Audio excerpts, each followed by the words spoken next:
안녕하세요. 이번 시간에는 팀노바 팀원들이 스타트업 면접 때 높은 확률로 나오는 질문 요거를 참고로 하셔가지고 여러분들도 좀 준비를 해보셨으면 좋겠어요. 딴 건 몰라도 저희가 이제 스타트업 면접에 있어서는 가장 저희가 잘 준비를 하고 그리고 가장 높은 연봉을 주고 그리고 실력에 따라서 수평적인 그런 구조를 가지는 기업만 저희가 잘 가는 걸로 굉장히 유명하죠. 그래서 저희가 굉장히 수료자들의 만족도가 굉장히 높은 회사예요. 높은 그 교육기관이에요. 그래서 연봉 5천도 넘고 뭐 5,400, 5,500, 5,700도 있죠. 그렇게 많이 좋게 간 친구들도 있고, 그리고 스타트업 창업해서 성공을 하려고 하는 친구들도 있고, 지금 뭐 투자도 받고 난리 난 그런 친구도 있죠. 그 친구들 말고도 엄청 잘 나간 친구도 많습니다. 어쨌든 그런 친구들이 처음에 구직할 때 받았던 질문들을 제가 일단 떠오르는 거, 나중에 더 떠오르면 더 몇 개 더 언급을 해볼 텐데, 보통 이제 나오는 질문에 대해서 한번 얘기를 해볼게요. 기본적으로 제가 이렇게 말씀드리는 거는 포트폴리오와 서비스 구조도가 있다는 그 가정하에 시작을 합니다. 그런 기준으로 이제 한번 보면 일단은 포폴의 서비스 구조도를 그 설명을 하셔야 돼요. 그러니까 보통 어떻게 되냐면 보통 이제 왕초보들 있죠. 팀노바 기준이면 어차피 제가 어떻게 나오는지 대충 시나리오를 알기 때문에 뭐 그냥 뭐 초반에 이제 수업을 하던 걸로 어느 정도 쇼부가 쳐지니까 사실 상관이 없는데 기본적으로 그거를 이제 대부분은 이제 준비를 안 하실 거예요. 이거를 심층적으로 그 뭐 면접 때 어떤 질문이 나올지 뭐 그거에 대해서 기술 스택이 보통은 좀 단조로울 거라 생각하거든요. 일반적인 경우는. 단기로 여러분들 배우셨을 때. 뭐 DB 하나 있고, 보통은 뭐 웹서버면 웹서버 하나 있을 거고, 그리고 DB랑 뭐 연결하는 구조도, 그리고 뭐 AWS를 썼으면 뭐 이렇게 한번 감싸주고 AWS 이렇게 썼겠죠. 뭐 이런 식으로 쓰고, 뭐 이게 지금 뭐 CentOS나 뭐 아니면 우분투 뭐 이런 거 썼다고 쓸 거고, 뭐 거기에다가 뭐 프론트엔드를 뭐 노드를 막 썼느니 뭐 아무튼 뭐 그런 식으로 여러 가지 볼 거예요. 리액트 JS를 뭐 쓰고 뭐 뒤에 백엔드는 노드 JS를 쓰고 이런 식으로 해가지고 구조도 대략 이런 식으로 웹 개발이면 이렇게 나올 거고, 안드로이드 같은 경우는 굳이 물론 이게 구조도를 구리자면 뭐 디자인 패턴 같은 거 그런 것들을 좀 넣어가지고 소스를 구조화시켜서 각각의 뭐 뷰마다 이렇게 뭐 그리는 사람들도 있고 결국엔 좀 다양하게 접근을 할 거예요. 어쨌든 근데 이제 보통 팀노바에서 한 친구가 만드는 포트폴리오 특징이 서버와 앱 단에서 iOS 따로 있고, 그리고 뭐 또 안드로이드 따로 있고, 뭐 어떤 경우에는 윈도우즈까지 지원을 한다든지, 아니면은 어떤 경우에는 뭐 아까 별의별 거 많이 해요. 아무튼 별의별 거 다 하고, 어떤 친구들은 뭐 최근에 이제 대회에서 1등한 친구는 그거 있죠. 그 루아로 그거 짰잖아요. 루아로 그 마인크래프트 그 짝퉁이 아니고 그 마인크래프트 같이 그 생긴 게 뭐지? 갑자기 여러분 아시죠? 로블록스에서 메타버스로 그 역사적인 상황을 구현해서 이제 1등한 그런 친구도 있죠. 비대면 팀원들. 그러니까 그런 친구들처럼 구조도가 되게 복잡해요. 그래서 이렇게 뭐 복잡한 게 되게 있고 다 연결이 이렇게 막 되고 이렇게 되는데, 그러다 보니까 팀노바 같은 경우는 굉장히 구조도가 복잡하고 여기서 새로운 기술도 되게 많이 쓰다 보니까 이제 보통 이제 면접 질문에 약점이 엄청 많아지는 거예요. 모든 기술을 네가 완벽하게, 그러니까 가끔 이상한 사람들이 있는 게 모든 기술을 완벽하게 마스터해야만 그 이력서에 내가 이 기술을 사용할 줄 안다라고 써야 한다는 거야. 그 사람들 마인드는. 기본적으로 꼭 연봉 적게 주는 회사에서 그렇게 많이 하더라고요. 그러니까 무슨 장인 정신 콘테스트야? 나도 내가 그냥 뭐 만들 때 서비스 쓸 때 이 기술 써서 이거 언급하고 이 기술 써서 언급하고 이 기술 써서 언급하면 그거를 보통 물어보잖아요. 이건 어느 정도 하세요? 이거는 뭐 간단한 튜닝 정도 가능하고 프로젝트 들어가면 내부 좀 아키텍처 보는 시간 좀 주시면 좀 깊게 할 수 있습니다. 뭐 보통 이제 면접 때 물어볼 거 아니에요. 이게 보통 그게 좀 합리적인 회사는 그래요. 팀노바는 그런 회사밖에 안 가거든요.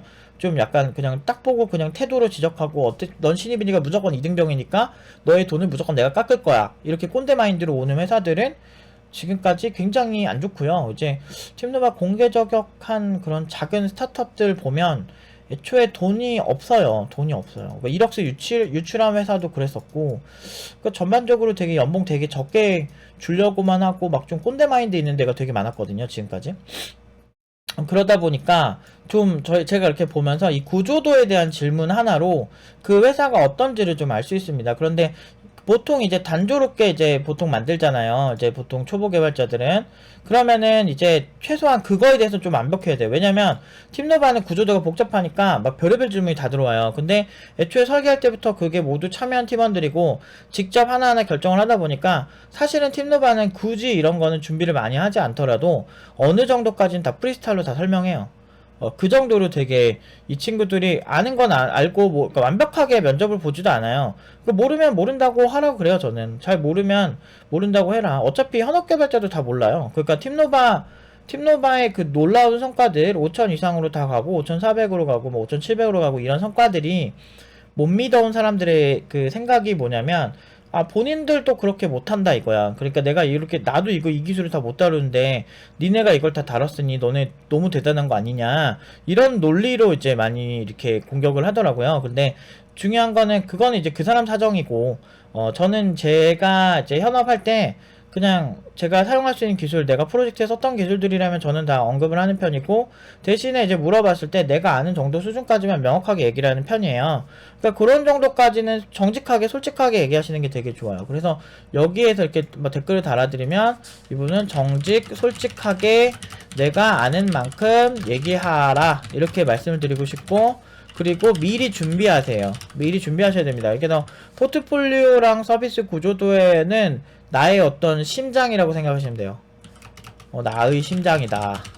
그리고 이제 면접 때 이제 이런 것도 있어. 이제 면접 때 멘탈 케어 같은 거 하나 좀 알려드릴게요. 멘탈 케어까지. 이제 멘탈 케어부터 말씀드리면 여러분들이 좀 모르는 걸 막 질문해요. 질문하는 경우 아는 척하지 마세요. 이쪽에서 아는 척하면 다 걸립니다. 아는 척하면 다 걸려서 솔직하게 얘기하되 그것과 관련된 기술에 대해서 약간이라도 말을 하는 게 좀 더 유리해요.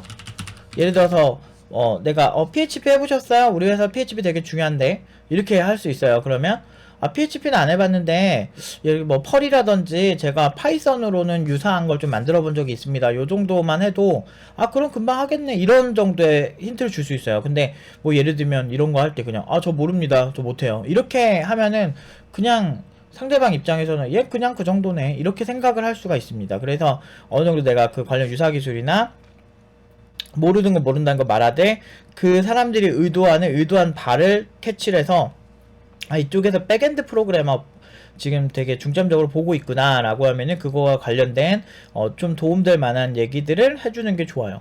그러면 이제 그 면접관이 정상 참작을 하겠죠. 이 친구가 그래도 뭔가 가다가 있는 친구야. 어느 정도 좀 이렇게 좀 노력도 좀 하고 그런 친구구나 해가지고 그렇게 하면은 또 좋은 점수 받기 좋죠. 근데 사실 이 포지션은 팀노바 같은 경우는 애초에 거의 뭐 면접 자체가 카카오랑 네이버 초봉 정도로 받는 그런 수준이기 때문에 그 스타트업에서 그렇게 받는 건 웬만한 과장급 이상이거든요. 그래서 애초에 좀 달라요. 시나리오가 저희가 좀 다른데 제가 좀 여러분들이 참고할 수 있는 좀 현실적인, 그래서 보통은 여력이 안 되시거나 시간이 안 되시면 바로 이제 현업으로 가셔야 돼서 바로 돈 벌어셔야 되는 분들이 많잖아요. 그래서 팀노바 같은 경우도 비대면 수업에 같은 경우는 현업 개발자분들이 좀 많이 오세요. 현업에 가셔서 더 성장하고 싶은데 시간은 되게 마땅치 않고 그러니까 팀노바의 어떤 비대면 프로그램은 그거에 대한 제한이 없다 보니까 그런 걸 활용하셔서 지금 성장을 많이 하시고, 최근에 들어오신 팀에도 뭐 현업 개발자분도 이제 많이 계세요. 경력 제일 많으신 분은 7년차 분까지 계신데 현재 이제 듣고 계신 분들 중에 기초. 근데 이제 확실히 제가 이제 그런 분들이 왜 그렇게 학원을 찾는지에 대해서도 많이 이제 나중에 또 설명을 드릴게요. 신기하죠? 현업에 가면 무조건 성장하는 게 아니라는 점, 그리고 우리의 성장은 인위적으로 우리가 노력해야만 한다는 점 항상 알아두시고, 제가 이런 말씀 드릴 때 한번 생각해 보세요. 나는 어떻게 준비를 할 건지, 나는 이직할 때도 굉장히 중요합니다. 이직이 좀 더 쉬워 보일 수 있어도 좋은 조건으로 이직하는 건 절대 쉽지 않아요. 그러니까 이게 경력이 적당히 먹고 사는 거에 도움은 되는데 근데 제대로 먹고 사는 거에는 별로 도움 안 되고 그렇게 되면 일 처리가 잘 안 되기 때문에 굉장히 힘들거든요. 어쨌든 포폴 구조도 설명하는 것들이 일단 제가 되게 중요하다고 생각하는 거고, 질문한 경우 모르는 거 질문했을 때 솔직하게 얘기해야 돼. 그거와 관련된 기술에 대해서 약간이라도 말을 하는 게 좀 더 유리하다. 근데 막 전혀 생뚱맞는 거 막 얘기하면 좀 면접관이 짱날 수가 있기 때문에 너무 이제 연결성이 없거나 너무 아예 모르면은 그냥 그 부분은 아직 잘 모르는데 제가 좀 열심히 해서 한번 해볼 생각이 있습니다. 이런 식으로 하는 게 제일 이뻐 보이겠죠. 그러니까 능력이 없으면은 그런 태도라도 좋아야 돼. 제가 만약에 되게 못하는 강사였으면 내가 학생들의 고연봉으로 보내줄 자신이 없는 강사였으면 저는 되게 친절한 강사가 되어 있을 거예요. 왜냐면 실력이 없으면 친절하기라도 해야죠. 근데 저 나름대로 제가 단호한 거는 그거예요. 좀 이게 학생들한테 저는 전문가고 전문가는 정확한 평가를 내릴 수 있어야 되기 때문에 사실은 그 학생의 기분과는 별도로 평가에서는 좀 정확하게 냉정하게 얘기를 할 줄 알아야 되거든요. 그래서 저도 제가 이렇게 좀 말을 직설적으로 해서 그 학생이 상처받거나 그러면 저도 사실 속상하죠. 근데 남한테 그렇게 하고 싶진 않으니까. 나도 사이코패스는 아니죠. 그러다 보니까. 그런데 이렇게 안 하면 그 친구가 아예 모르는 거야. 그런 경우에는 어쩔 수가 없죠. 그리고 이제 두 번째 한번 말씀을 드리면, 팀풋이 맡았던 포지션에 대한 질문. 그러니까 여러분들 보통 팀플레이로 많이 준비하시잖아요. 그래서 보통 이런 경우에는 팀플레이를 하실 때 리더시잖아요. 리더를 하셨을 경우 좀 보통은 이제 가점 받아요. 왜냐면 리더라는 게 사실은 여러분들이 그냥 1차원적으로 생각해보면 나는 뭐 가서 리더 할 것도 아닌데 내가 왜 리더인 게 중요하지 라고 할 수 있는데, 사실은 여러분들 경력이 3년 4년만 있어도 여러분들 후임들 신입개발자 계속 들어와요. 그럼 어떻게 돼? 여러분들 누군가의 사수가 돼야 된다든지 아니면 그 어떤 작은 팀의 팀장은 누구나 돼요. 그러니까 우리가 대학 다닐 때 글로벌 리더가 돼야 된다라고 했던 것처럼 어떤 리더가 되기 위해서는 어느 정도는 필수다. 그 리더가 되려는 마음이 다 필수인 거예요. 아주 작은 팀의 리더가 됐을 때 이 리더라는 포지션과 팀원이라는 포지션은 완전 다르거든요. 그래서 회사에서 봤을 때 이 친구가 리딩을 했기 때문에 좀 더 책임감 있게 그 회사 입장을 명확하게 알 수 있겠구나, 그런 마인드, 회사 입장을 더 알게 되거든요.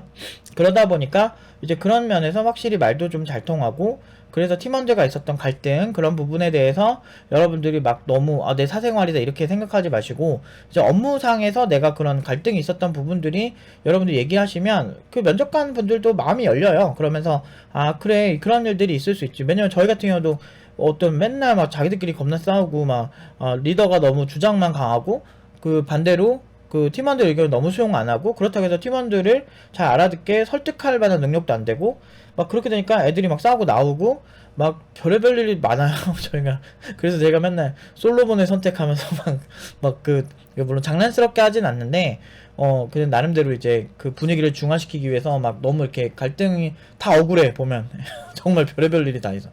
그래서 제가 좀 나름대로 이제 문제를 해결해야 되는 그런 성향이다 보니까 이제 서로 감정 상하지 않는 상황에서 중재를 많이 하죠. 감정이 안 상할 수가 없어. 사실 정확하게 말하면 한번 이렇게 그렇게 골마 터지면, 그러니까 서로 하다 보면 뭐 네가 잘했니 내가 잘했니 막 하는 경우도 많고, 뭐 저 리더는 팽팽 노는 것 같고 뭐 이런 오해 이런 것도 있고 막 아무튼 별의별 일 가지고 많이 싸워요. 그래서 그런 부분 갈등들을 어떻게 잘 처리해왔고, 그런 부분에서 리더들이 좋은 점수 받고요. 아니면 여러분들이 팀원이었어요. 그러면은 리더를 어떻게 도왔는가, 도왔고 예를 들어서 뭐 참모 같은 역할을 해도 되죠. 뭐 예를 들어서 뭐 아이디어 같은 것도 적극적으로 냈는지, 그런 과정들에 대한 질문, 이거 많이 해요. 굉장히 많이 들어오기 때문에 그런 경험들이나 그런 인간극장 같은 시나리오를 여러분들이 내가 뭐 한 거 뭐 궁금하시겠어? 저 면접관분들 되게 잘하실 텐데 내가 그냥 뭐 몇 개월 한 거를 그렇게 하겠어? 라고 하는데 절대 안 그래요. 제가 늘 말씀드리지만 여러분들은 여러분들의 그 일거수일투족, 그리고 그 사람들과 공감대가 될 수 있을 만한 부분들에 대해서 대부분은 다 초보 때를 겪고 팀플레이 할 때 그런 암 걸리는 상황을 다 겪어봤기 때문에 여러분들이 그런 여러분들의 의견을 그런 경험적인 측면을 얘기하면 이 친구 진짜 그 포지션에서 최선을 다했네, 그런 면들이 경험적으로 어필이 될 수 있어요. 그러니까 뭔가 기술적으로 저 사람이 OX 퀴즈 하는 것처럼 O 딱 맞추면은 너 잘했는구나 이렇게 할 줄 아는데, 실제로 진짜 실력 있는 CTO 분들은 이 사람이 어떤 과정을 통해서 그 문제를 해결해 왔는지 과정을 보는 경향성이 굉장히 있습니다. 아시겠죠? 그래서 열심히 하시면 요런 부분도 여러분들이 경험적으로 했던 부분들 이력서에 저런 거 쓰셔도 도움이 될 것 같아요. 그러니까 팀노바에서는 사실 이력서에 쓰지는 않는데요. 그러니까 그거죠. 팀노바는 되게 무미건조하겠어요. 그러니까 이력서를 뭐 이력서 뭐 실제로 막 보여주고 싶긴 한데 뭐 제가 어떤 학생의 개인정보가 있기 때문에 뭐 그런 거를 제가 저 가지고 있는 것도 많은데 이제 보여드릴 수는 없는데, 보통 제가 주문하는 건 그냥 이력서에 자기소개나 소설 쓰지 말라고, 나 그거 되게 싫어한다고 그러거든요. 왜 그러냐면 포트폴리오가 너무 빵빵해서 굳이 그런 어필 할 필요가 없어요. 그러니까 예를 들면 그런 거죠. 여러분들 뭐 아이유나 뭐 이렇게 탑스타들, 아이유나 뭐 그런 탑스타들이 그냥 딴 걸 떠나서 자기 외모가 무기가 되고 노래 실력이 무기가 되듯이 그런 걸로 그냥 끝나는 사람들이 있는 반면에, 아직 트레이닝이 덜 된 아이돌들은 어떻게 보면 그 오디션 프로그램에 나와서 자신의 사연을 얘기한다든지 막 아니면은 자신이 좀 더 성장 중이다 이런 걸 어필을 하잖아요. 좀 태도적인 게 좀 필요해요. 그러니까 내가 좀 어느 정도 잘 준비를 했다면 사실은 그냥 무미건조하게 대충대충 그냥 휴비적거리면서 그냥 면접 이력서를 넣어도 사실은 뽑히는데, 중요한 건 이제 팀노바에서도 그런 와중에도 좀 준비를 더 열심히 하는 이유는 그 와중에 더 고연봉을 더 가져오기 위해서. 여러분들 막 비싸게 뭐 루이비통 뭐 샤넬 같은 거 사는데, 또는 비싼 자동차 사는데 거기 점원이 아무리 그 자동차가 좋고 그래도 귀후비적거리고 되게 못되게 하면은 사실 그 백화점 가서 사고 싶지 않잖아요. 그런 것처럼 이제 고급은 고급으로 상대한다. 그렇기 때문에 모든 면에서 좀 완벽하게 준비를 하려고 노력을 하거든요. 근데 이제 내 상황에 맞게 해야 돼요. 내가 샤넬이 아닌데 샤넬처럼 하려 그러면 뭔가 이렇게 어색해. 그러니까 내가 되게 잘하는 사람이 아닌데 되게 잘하는 척 얘기를 하면 결국엔 회사에서 일하면 문제 생기거든. 그렇기 때문에 그런 페르소나를 가지고 여러분들 하시는 건 되게 위험하고, 제가 추천해드리는 방법은 만약에 여러분들이 꼼꼼하게 한 4개월, 6개월 정도, 제가 근데 저는 그런 프로그램 추천하진 않습니다. 또는 추천하지는 않지만 그래도 뭐 여러분들이 급하시면 어쩔 수 없잖아요. 그래서 국비를 나오든 뭐 어딜 나오든 아니면 독학을 하시든 여러분들이 이렇게 했던 작품이 엄청 화려할 그 가능성은 되게 낮아요. 왜냐면 옆에서 이제 그 실력 있는 강사가 봐줘야 너 이렇게 하면 이렇게 가면 무조건 돼. 뭐 이렇게 되고 뭐 그렇게 되는 각을 잡아주는 거는 결국엔 강사의 역할인데, 그런 취업 컨설팅을 저는 제가 직접 다 하다 보니까 모든 데이터베이스가 저한테 있어요. 모든 친구들의 데이터베이스가. 그래서 그 친구의 특성, 내가 교육할 때 봤던 여러 가지 몇 년 동안 관찰하면서 이 친구의 특성과 그 지금 이 친구의 작품, 그리고 현업에서 얘를 어떻게 바라볼지를 제가 그 모든 거를 이제 진단을 하고 이 친구는 이렇게 가야 돼 라고 제가 시나리오 써서 팀노바는 되게 잘 되는 거예요. 그래서 그런 이제 총체적인 게 되게 있기 때문에 저희가 그 학생들에 대한 데이터베이스, 그 학생들에 대한 관찰 내역들을 다 서로 기록을 하면서 이제 그 이 학생들을 좀 더 어떻게 하면 더 성장시킬지 연구를 많이 합니다. 근데 어쨌든 그런 것 때문에 잘 되는 거기 때문에 어설프게 팀노바 팀원들 따라하면 되게 위험해요. 그래서 제가 추천하는 방법은, 여러분들이 인간적인 부분들, 내가 이거 하면서 어떤 고생을 했고 이런 게 좀 더 했는데 그런 과정을 통해서 내가 어느 정도 어떻게 성장을 했다, 그런 시나리오 정도 한두 개 정도는 여러분들이 준비를 하시면 훨씬 좀 스타트업에서는 좀 마음에 와닿을 거예요. 왜냐면 스타트업은 면접관들이 그렇게 막 되게 뭐라고 해야 되지, 그렇게까지 뭐 이렇게 너무 타이트하지 않아요. 그러니까 스타트업은 되게 원초적이에요. 그러니까 뭐 그게 무슨 얘기냐면, 그러니까 그 만약에 뭐 큰 기업들 같은 경우는 뭐 면접관, 뭐 인사팀 이런 게 막 다 나눠져 있고 포지션이 딱 명확하게 나눠져서 면접이 진행되는 경우가 많은데, 그 스타트업은 일단 딱 보고 그냥 대표가 마음에 들거나 거기 CTO가 마음에 들면 그냥 오케이예요. 그런 경우가 더 많기 때문에 중요한 거는 그렇다고 해서 면접이 절대 쉬운 건 아니에요. 그만큼 딱 삘이 꽂혀야 돼. 근데 그 개발자들은 대충 어느 정도 보면 얘 잘하는지 못하는지 보통 다 알거든요. 근데 뭐 팀노바 너네들은 뭐 외전에 어떤 기업에 까이지 않느냐 그러는데, 제가 그 기업 계속 얘기하지만 그런 기업들 돈 많이 안 준다 그랬죠. 그 돈 못 주니까 그냥 용신 부린다고 밖에 저는 생각 안 들어요. 근데 왜냐면은 제가 이전 영상에도 얘기했지만 뭐 18개씩 면접 제의 오고 막 거기서 5천 이상 6개 붙고 그 중에 하나 5,400이고 이런 친구들이 실력이 없다고 하면 저는 누가 실력이 있어야 되는지 모르겠어요. 5,400 연봉은 계약 연봉으로는 카카오랑 네이버 초봉보다 높거든요. 근데 그 정도면 사실 인정해야 되는 거 아닌가? 언제까지 그렇게 졸렬하게 할지 모르겠는데, 그런 회사들은 애초에 여러분들 뭘 준비했든 여러분들 무조건 모르겠고 넌 신입이니까 기어 막 이런 식으로 꼰대짓밖에 더해요, 그런 회사가. 그러니까 그런 회사 말고 제가 지금 좋은 회사를 가려면 좋은 회사 만났을 때 어떻게 해야 되는지 알려드리는 거예요. 그래서 좀 사람 냄새가 나고 여러분들이 이렇게 어떤 그 과정들, 그런 과정들에 대해서 일기를 좀 쓰시는 것도 하나의 방법이겠다. 일기. 되게 슬플 때 눈물 이렇게 뚝뚝 흘리면서 이제 눈물의 일기 한번 쓰셔서 여러분들 그런 과정들에서 아 내가 이렇게 성장일기 같은 거 추천. 그래서 어느 정도 내가 다시 보면서 내가 처음에 어떤 마인드였고 내가 초심 막 그런 것들을 좀 잘 해놓으면 되게 이쁘게 봐주실 거예요. 만약에 저는 실력 없는 신입인데 누군가 한 명 뽑아야 돼.